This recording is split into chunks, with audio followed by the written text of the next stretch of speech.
আগুন জ্বালো, জ্বালো রে জ্বালো, আগুন জ্বালো, জ্বালো রে জ্বালো।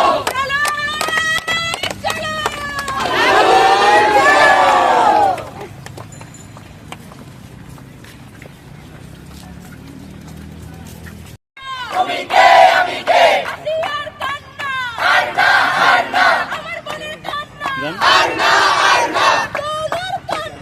আর না, আর না।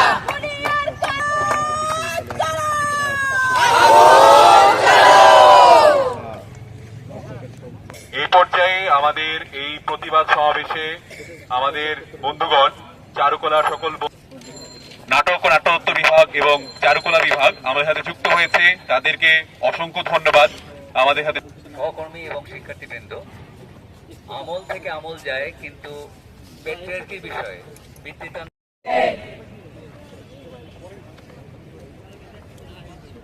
এই পর্যায়ে আমাদের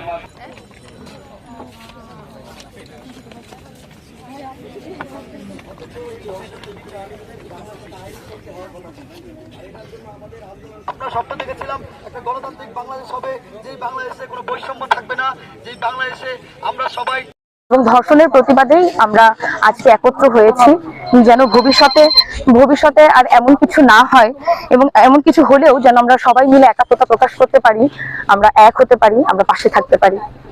মানববন্ধনটা আমাদের মেনলি হচ্ছে গিয়ে ধর্ষণের বিরুদ্ধেই। আমাদের দেশের বর্তমান যে অবস্থাটা আমরা দেখতে পাচ্ছি, এটা আমাদের কারোই কাম্য না, কিন্তু তারপরও হচ্ছে এই দিনগুলো আমাদের দেখতে হচ্ছে। আমাদের সরকারের কাছে এটাই হচ্ছে গিয়ে আবদার যে আমাদের যাতে নিরাপত্তাটা তারা এনশিওর করতে পারে, আমরা যাতে নিরাপদ নিজেদেরকে ফিল করতে পারি। আমাদের এই দেশে যদি আমরা কেউই নিরাপদ না থাকি, তাহলে এই নিরাপত্তার দায়ভারটা কে নিবে? ওনারা যদি সরকার হয়ে আমাদেরকে সেই নিরাপত্তাটা দিতে না পারে, তাহলে এটা সম্পূর্ণই তাদের ব্যর্থতা। জুলাই গণঅভ্যুত্থানের পরে আমরা কি চেয়েছিলাম আসলে দেশের কাছ থেকে? স্বাধীনতাটাই আমরা মেনলি চেয়েছিলাম। আমার একটা প্রশ্ন হচ্ছে এই ছাত্রদের কাছে এবং বর্তমান সরকারের কাছে এবং আমাদের প্রতিটা জনগণের কাছে, যে আমরা কি সেই স্বাধীনতা আসলে পেয়েছি? আর যদি পেয়ে থাকি, তার রূপটাই কি এটাই ছিল আমাদের কাছে? মেয়েদের নিরাপত্তাহীনতা আমরা কেউই দিতে পারছি না। নিরাপত্তাহীনতা আমাদের বর্তমান সরকার, তারা গড়িমসিটা করে তার নিজেদের ব্যর্থতাও স্বীকার করছে না। আজকে সারা বাংলাদেশে নারীরা, সাধারণ নাগরিকেরা, বিবেকবান মানুষেরা আপনার যে অপসারণের দাবি তুলেছে, আপনার যে পদত্যাগের দাবি তুলেছে, নারীদের নিরাপত্তা দিতে ব্যর্থ হয়েছেন। আজকে ধর্ষণ হচ্ছে, ছিনতাই হচ্ছে, ডাকাতি হচ্ছে দেশের পরে দেশে। 7টা মাস যাবত আমরা পত্রিকা খুললে, টিভি চ্যানেল খুললে এর বাইরে কোনো খবরেই দেখতে পারি না।